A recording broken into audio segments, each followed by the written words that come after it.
it. People applauding for the barefoot boy from Minnesota. Hello? Well, Mr. Anderson, we have a bit of a special guest here that wants to come on stage and speak to you. So, without further ado, come on in. I believe it's David DeLuise. Look at that. I just came from another planet, everybody.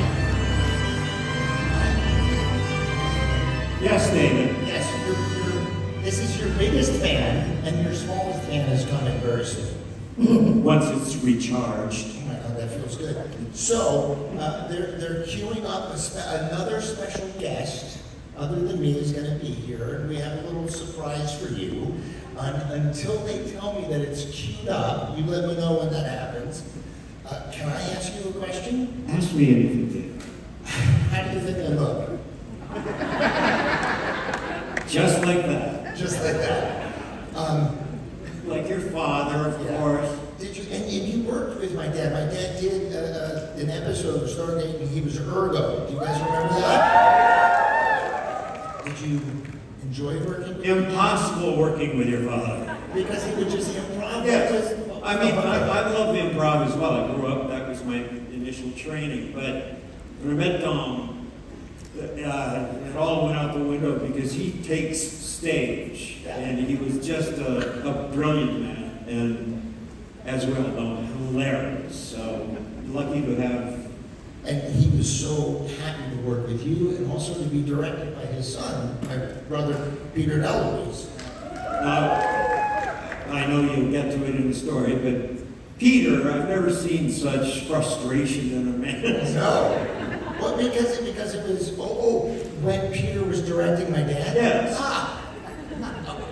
Okay. I don't know, did your dad listen to? Yeah, I hope he did. I mean, you Eventually. But you have to listen to the director. One of my favorite parts of that episode was my dad was magical, so he turned into Peter at one point. He morphed into him for a second. Oh no, the bald spot is showing. Entschuldigung, mein Brustspitzen. Sorry. Just like my breasts are sweaty. Backstage, are you guys ready? Video is ready. Okay, so we have a special video for you, and you guys all get to see this. So if we could dim the lights. It's a surprise to me as well. Yes, you haven't seen this. So is that false. I remember when I first met Richard Anderson on Stargate, I knew that I needed to please him if I had any chance of working for any amount of time on the show. So I was determined to help him understand that I was his guy. And for the longest time, because Richard plays his cards so close to his vest, it's impossible to tell whether or not he likes you, so I wasn't quite sure. Until one day, he threw this at me. He said, "Hey, Peter," and I turned around and he just whipped this at my stomach. And I was like, "Oh, got it in the gut." And I looked at it, and then I realized that this was something that he was giving to the crew, and it was the birth announcement of the beautiful woman that was his daughter at the time. And I thought, oh, I wonder if this means that he likes me. And then I read the dedication, and in fact, I realized that not only did he like me, but he loves me. Loves me. So it was from that moment on that I was like, big boy likes me. I might have a chance, potentially a future on this Stargate SG-1 thing. Oh, yeah.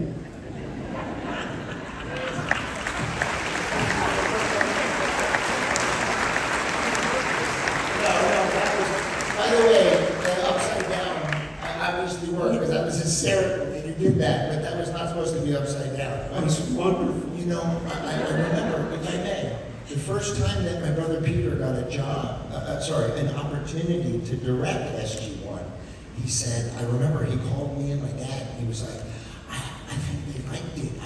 I was done early, and we got a lot of good setups, like 52 setups, you know, everything in show business you wanted to be as cheap and as quick as possible, and good.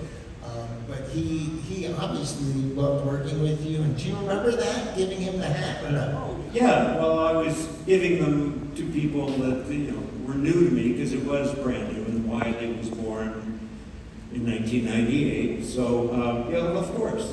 And I thought I hit him in the chest, but his stomach was bigger target at the time. So I'm gonna go, but you're an amazing man, and thank you for being so awesome, and when I grow up, I wanna be just like you. Oh, damn.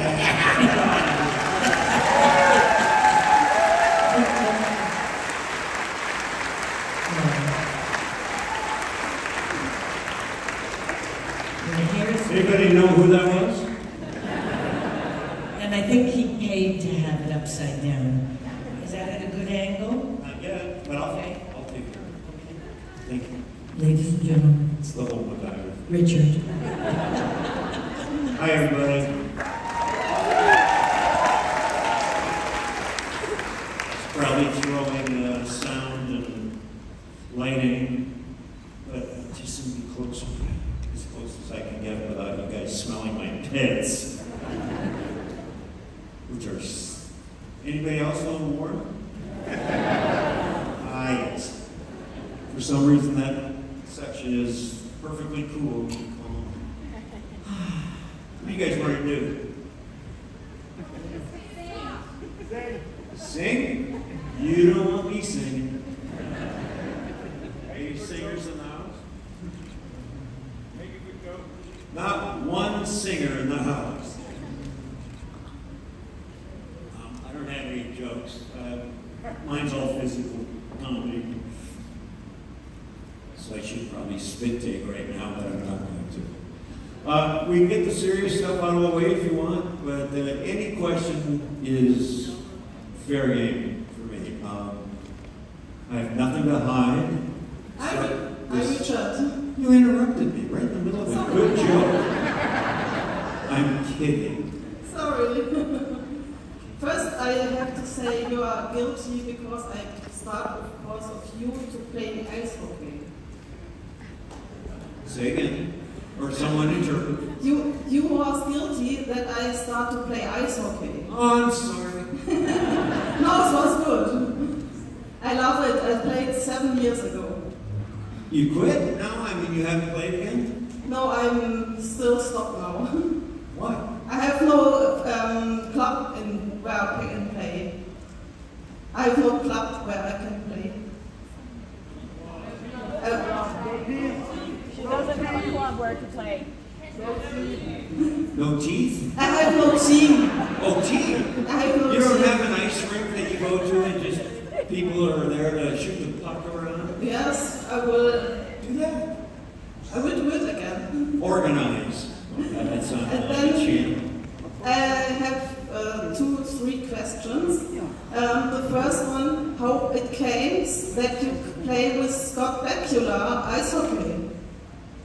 Well, it's sort of what I'm referring to is that those of us who love the game and I grew up playing it as a child to when my knees went out and I broke my back. That kind of put a damper on my abilities. But I don't know, Scott was, I don't think anybody organized, because I was part of the organizing of the, see if I can remember the name, All-Star. A charity. Yeah, it was a charity Okay. team that we put together. We travel around the States and a little bit of Canada and just play the local clubs or teams. Sometimes, like in the eastern part of the States, there were professional teams, the older players retired players from those teams that we would play and just get ruined. We would just get beat very badly. Okay. And second question, did you celebrate your birthday with your biggest enemy of MacGyver, with Michael Desbarres, because he has the same near the same day with you birthday. What? Did you celebrate with your enemy, Merkel Disparis, Murdoch? Did you celebrate your birthday with him because you are nearly the same birthday? Oh, really? I didn't know that. No, I did not. I don't see Michael very often at all, but I'll remind him next time I see him. Hey, we have the same birthday. Nearly, yes. Nearly. Well, that doesn't. But, The next time then. so we're Aquarians, correct? Okay. Any Yeah. Aquarians? Okay, thank you very much. Yes. Go on. Just go.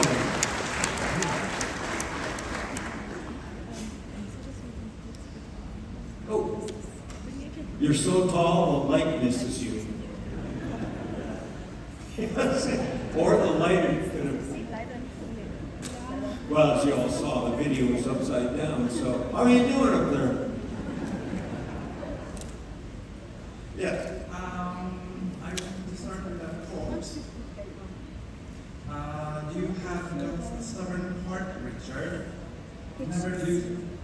Never lose that. You see people, not their conditions. Not their what? Conditions. Oh, Quote from Elcar. say that part again too.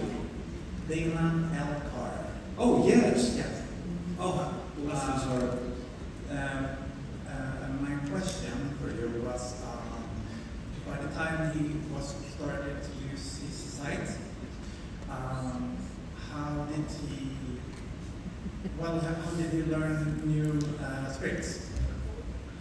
Well, he's thinking. You found ginger ale. Oh my God, ladies and gentlemen.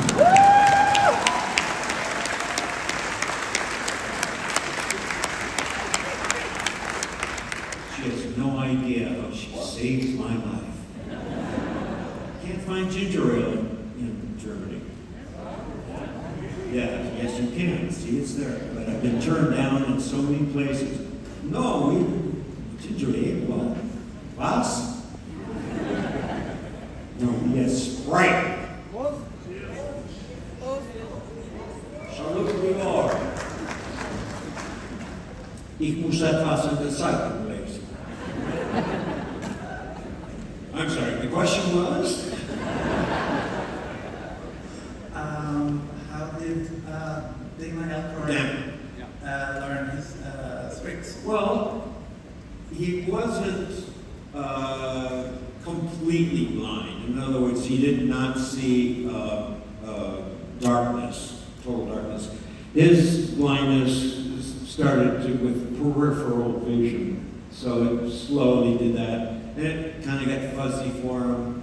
I don't know how complete his blindness became, but he's professional. He's, he could have someone read the lines to him and he could memorize them. He was very intelligent and professional and a wonderful human being. But we would rehearse more than usual, which was just a joy for me because he's a well-known, established actor. So I miss him very much.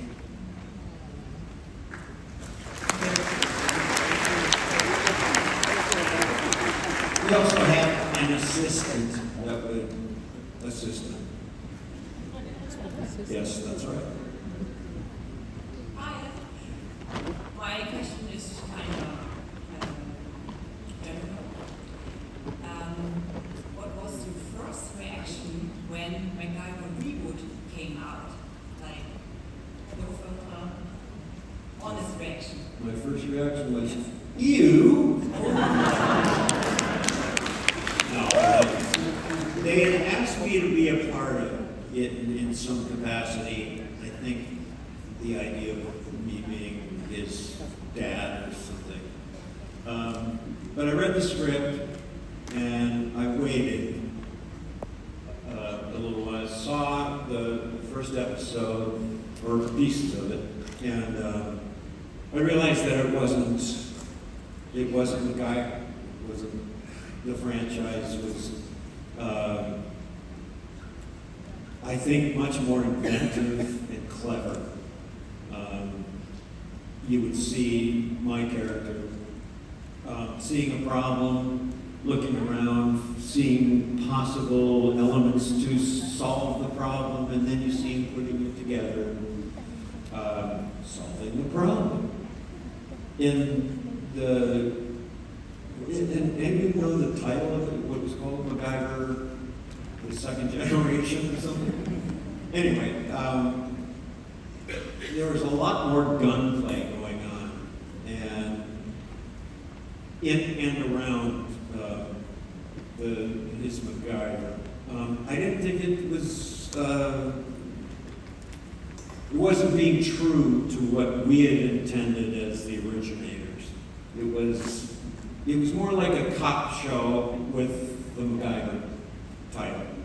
So my reaction was not altogether positive. Trying to be discreet. They canceled after season 4. Oh, really? No, 5. Yes, they canceled. They got 5 seasons of Yes. it, and they had twice the budget we had for production.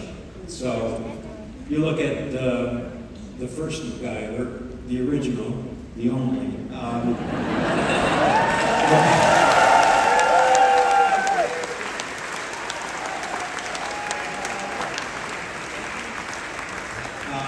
You can tell that we were definitely a mid-1980s television show.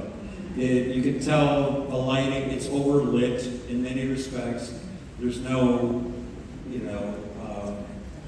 elaborate shading or, which I appreciate very much, but I understand when you're trying to make a show, you want things to go quickly.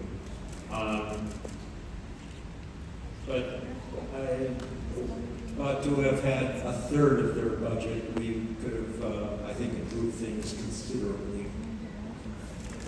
Actually, I'm still waiting for CBS. They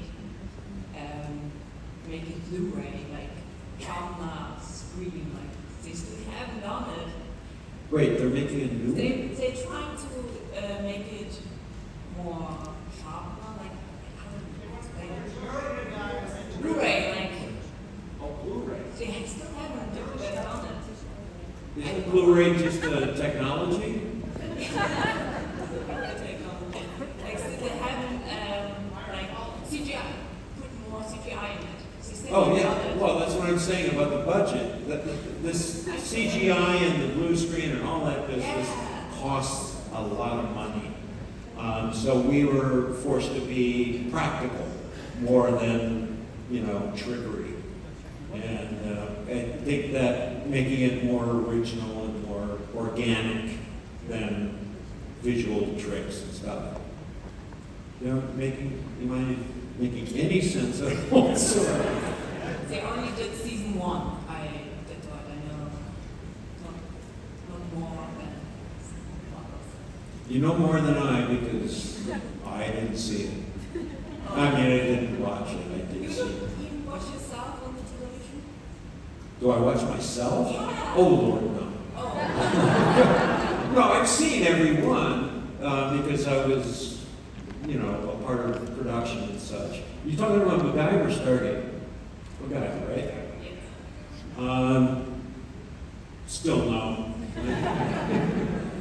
I mean, when my daughter was born while we were kind of in the early throes of Stargate, but MacGyver was airing, and as she was growing up, she'd tune in, and her mom kind of would assist in the watching of, and why is Daddy doing that? For which I had no answer except you're getting a new bike next week.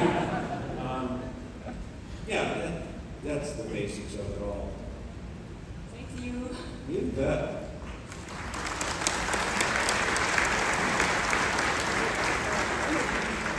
Hot enough for you? Too hot. Here. The balcony. Yes, Julie. I am Martin. Nice to meet you. So my father huge fan of SG1. I'm more like a Trekkie, but thanks for being here. I have a life hack for you. I don't have a question, so I don't want to waste anybody's time. Ginger ale in Germany is called Schweppes. Say it again. Schweppes. Schweppes. Schweppes. I'm going to have it written out. SCHWEPPES. Oh, Schweppes. Yeah. That's a brand name. Yes. It's not ginger ale. No, we don't call it ginger ale over here. What do they call it? Schweppes. But there are different companies that make ginger ale, right? All right. There's Canada Dry, there's Schweppes, and others. Am I wrong? No. You're right. I'm so not getting confirmation. Did that answer your non-question? Yes, sir. I'm a big fan of MacGyver, though. Ginger ale? Thanks, Bill.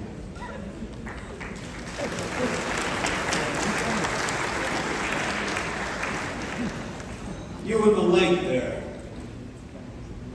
Hallo Richard, mein Name ist Henry. Ich wollte fragen, ob du bei MacGyver die Rolle bekommen hast, als du beim Vorsprechen deine Brille angezogen hast. Ja, ich muss etwas in der Zeitung lesen. I'm going to translate for him. He wanted to ask a question himself. He read that you put on your glasses when you auditioned for MacGyver, and he wanted to know if it's really true. Yes, it is. You'll translate this one, right?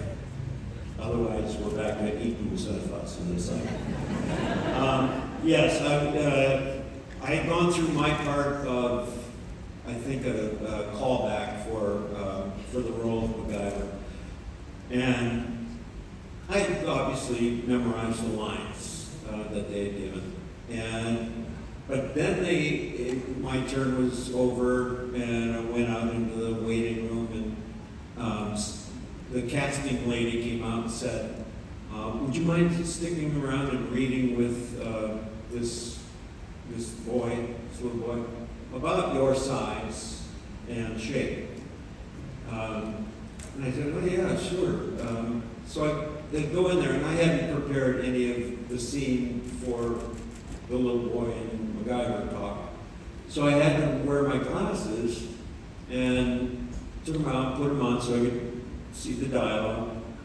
And I didn't see it happen, but it was related to me later that everybody in the room, the producers, the Henry Winkler and his partner and casting, they all kind of exchanged looks that between them or among them, which the communication was, oh, this guy doesn't care about the vanity of it all. He's willing to put on a pair of glasses during a live audition on camera and all. And so they're all going, yeah. Just with nods and looks. And I went home, and later on they called and said, guess what? You're MacGyver.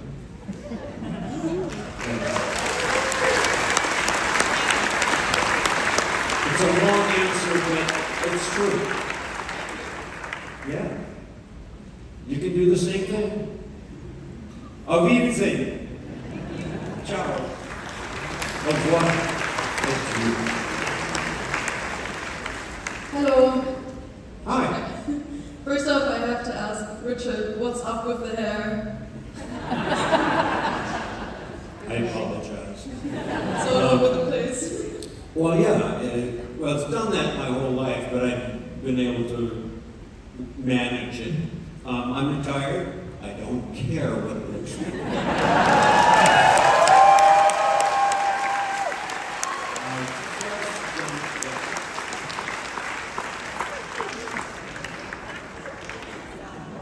Yeah, focusing on that bald spot.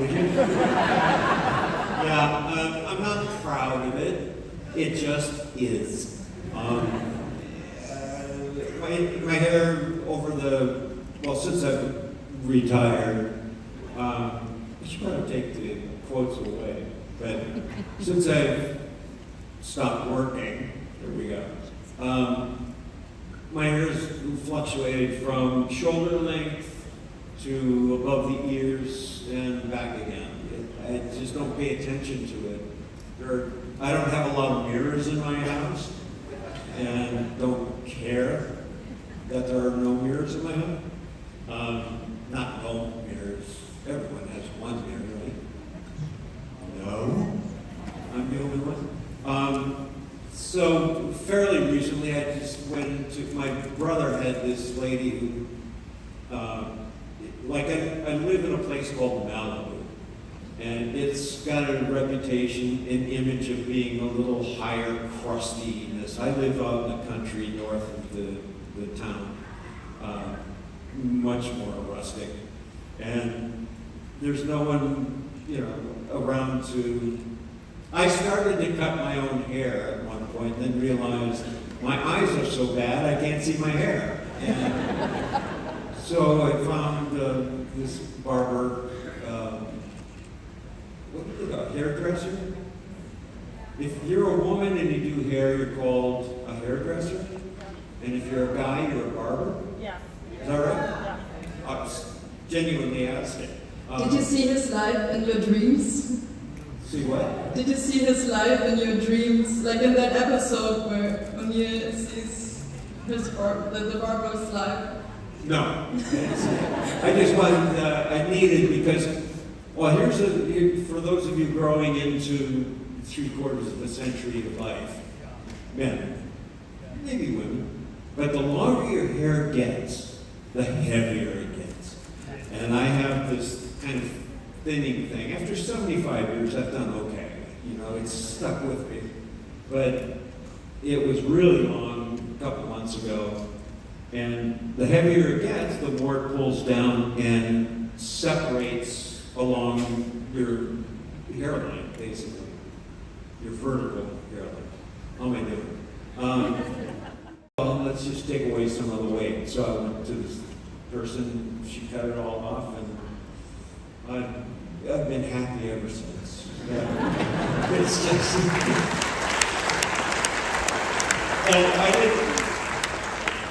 and it's genetic to some degree, but I just don't maintain it. I try to keep it healthy, but I can't believe I'm actually expounding on this. I didn't even mean you to explain it this way. Are you making fun of me? No, Okay. I had another question, my actual question. My favorite episode is this where O'Neill gets tortured by Baal, and I was wondering if it was fun to shoot and how working with Cliff Simon was. Cliff, what a sad story. It was wonderful to work with him. He's a wonderful actor, great guy. Played a really crappy character. But He's my favorite villain. Yeah. Well, if you know him personally, he was so the opposite of a bad guy. He was just sweet and good. Good stand-up guy. So it was great working with him because he had to play this really angry, mean, how do you pronounce it? Baal? Baal. We had a lot of fun because of the difference in good versus evil, and we just make fun of our characters. We did several rehearsals as caricatures of ourselves, which was, I wish they had filmed it, it was hilarious. But yeah, really good guy. And I didn't know, but he was kind of a neighbor of mine on the coast. You all know what happened, Cliff? Good. I didn't want to have to say repeat it, but yeah, he's nice. Thank you. Yeah.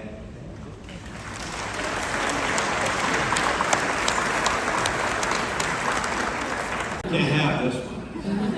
Mine. A short life there. I would visit, in fact, so you can take a picture of it and go online and find the ASPCA, which is, do you know? It's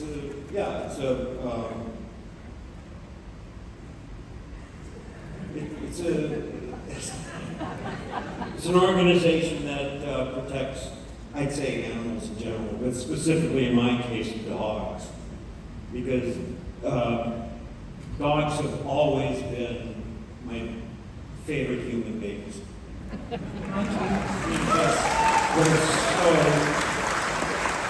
uniquely loving and forgiving and loyal and all the things Ricky Gervais has said many times. I do everything I can to help, mostly by donation and support that way, but I have a relationship, kind of a loose relationship with my local dog pound. Let's call it what it is. And I go down there and visit, and I'm always a little disappointed that I can't go home with another rescue. Because if you're thinking about getting a dog, first of all, if you need a purebred type of dog, which I understand, go Australian Shepherd. Yeah, best family dog, one of the smartest dogs in the world, and I've had several throughout my life, and each one of them has taken a part of my heart and owned me. I was their human more than they were my dog.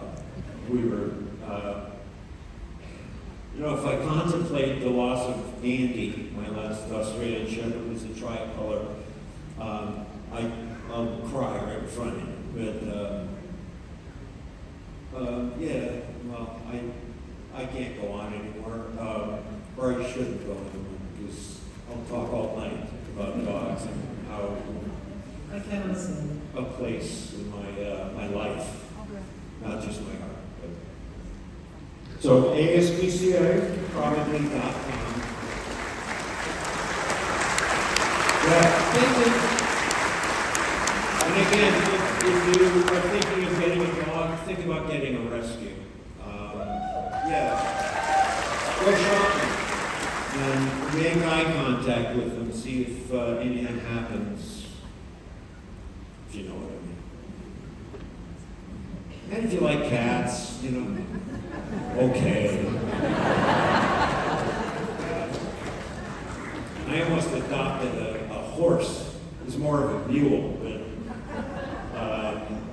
had been abandoned as well. It was found caught in a barbed wire fence somewhere. And I almost kind of put in my bid for it, but sanity kicked in. Eventually, I had no way to take care of a mule. But if you're thinking of getting a mule, get a rescue. Thank you.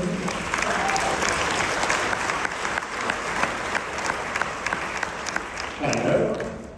Hey, I have a rescue dog up here with me.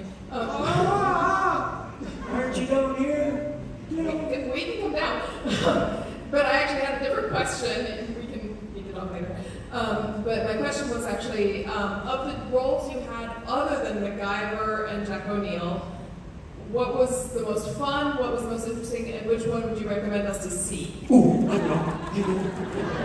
And other than Legend. No, not other than Legend. Legend! You understand? You can't take Legend out of the list of things. I love that show so much, and I was just crushed when there was a change of the regime change at Paramount Pictures.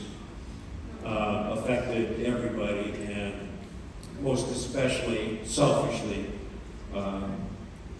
Legend, because we were just getting was working with John Delancey, who was an absolute joy, as you'll suspect. Yeah, I'll send him that message. But that show, we were given a fair shake, but business is business. I understand how it had to go. New people came in, they want their show, or they wanted their shows, their choices to be on the air. So we were victimized a little bit by the changing of the guard. But it was a great premise, and our producing partners, Michael Pillar, you know him? Know that? Wonderfully talented writer, and he brought Legend, the script to us, and my producing partner. And I disappointed him a little bit, Mr. Pillar, because he had written the character as, remember Bat Masterson, the American Bat Masterson, bowler hat, kind of proper dandy-ish, had a cane with a silver head on it, just vests, and a jacket. He was still a gambler and still a bit of a womanizer.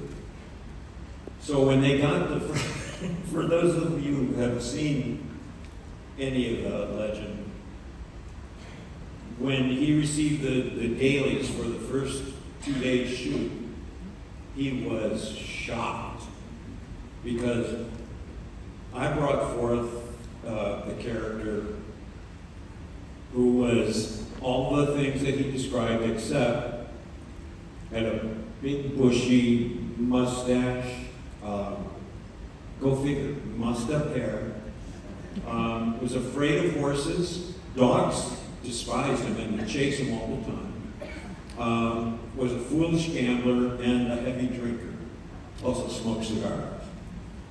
That was basically my grandfather. And if you'd seen it, I think you would have been proud. But Paramount, at first, didn't accept it. They said, "What are you doing? We're just starting out and you've created this monster of a television character." And I didn't have an answer. I said, this is what it felt like for me, portraying this character.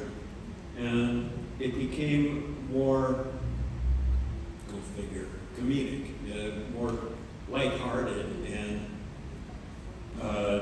that wasn't what was intended. What was intended was this straightforward, hero type. Then they got the dailies back, or got a report back from the test groups, and they, to a man, woman, child, loved what I was doing. And Paramount could say nothing else. They said, go to it. And so I did. Thank you. Yes. Yes, ma'am. Hi, my name is Tobias, and I wanted to ask you, I wanted to ask you if you know about the actual impact that your show has and had on the real world. Right now, I don't know if you heard about this, but OpenAI, the company that's making a lot of artificial intelligence, ChatGPT and so on, they are right now investing $500 billion into building new server centers for artificial intelligence in the USA, so it's a huge thing. And they call this the Project Stargate after your show. So I'm really interested because, of course, also 500 billion, it's a lot of money, more than all your shows got. Maybe they did something wrong, I don't know. But the thing is, maybe you will ask them about some revenue sharing there. But I wanted to know what you know about this, what you think about the impact that your show had on the real life. And I also wanted to know what actually Jack O'Neill's answer would be about people who think that they can build computers that are smarter than him. Jack O'Neill? I think he would start looking around for Sam. Or, yeah, because I don't know if you noticed, but anytime anything technical was going on in dialogue, in exchange between scientists or technological battle, I think we did this once or twice where something was, I was expected to respond, and Jack O'Neill just probably looked at Sam and said, "What?" Or, huh? Thankfully, Wright allowed me to throw the responsibility of getting all the technical babble out of the way by real actors. Like, people could handle a lot of dialogue and technical stuff, like Michael Shanks is one of them. But Amanda kind of carried the ball for me personally anyway. Yeah, where is she? Why isn't she? The baby. But is that anywhere near an answer to? Yeah, of course. And I also want to know from you personally, like, AI. if you're aware of the actual impact that your show had, because you see this is a huge project for the US and also all of mankind to build up such kind of thing for artificial intelligence. Yeah, I'm still not completely on the fence about AI. I understand that it's a natural evolution of technology and of the evolution of, forgive me, humankind's evolution.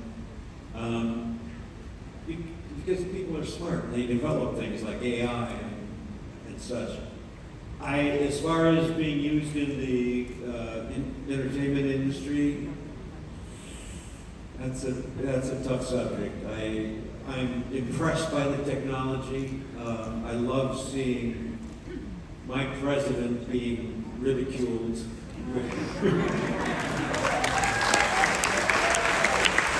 Well, he's a cartoon to begin with. And just let me get this out of the way. I ask forgiveness for everything that he's done to affect our relationships and our world economy and the concept of honesty. He's the worst. I'm sorry.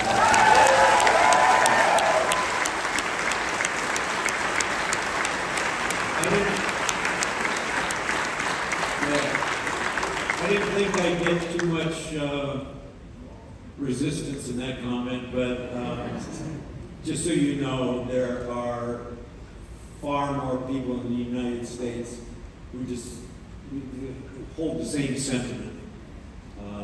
Unfortunately, at the time of voting, there was a larger contingent who drank the Kool-Aid. And we're duped, and they're learning it right now as we all are. So, forgive me. We're forgiven. Yeah. It upsets me. Mr. Anderson! What? I'm sorry to say that when the time is up. You think so? I think I know that the time is up. All right. Let me. I'm not doing this tomorrow, am I? On Sunday, I think. Isn't that tomorrow? No. Today's Friday? Yay! Shite. Only Friday. Let me say, I love coming to Europe in general, but I keep gravitating to Germany for some reason. And yeah, I was just in Luxembourg, and of course that's at the center of several countries. And I spent about 4 days there this week. Where am I? And I just love coming here. And a lot of it has to do with the reception I get. and the reaction to my foolish antics. You're all very forgiving and accepting and warm people, so thank you very much.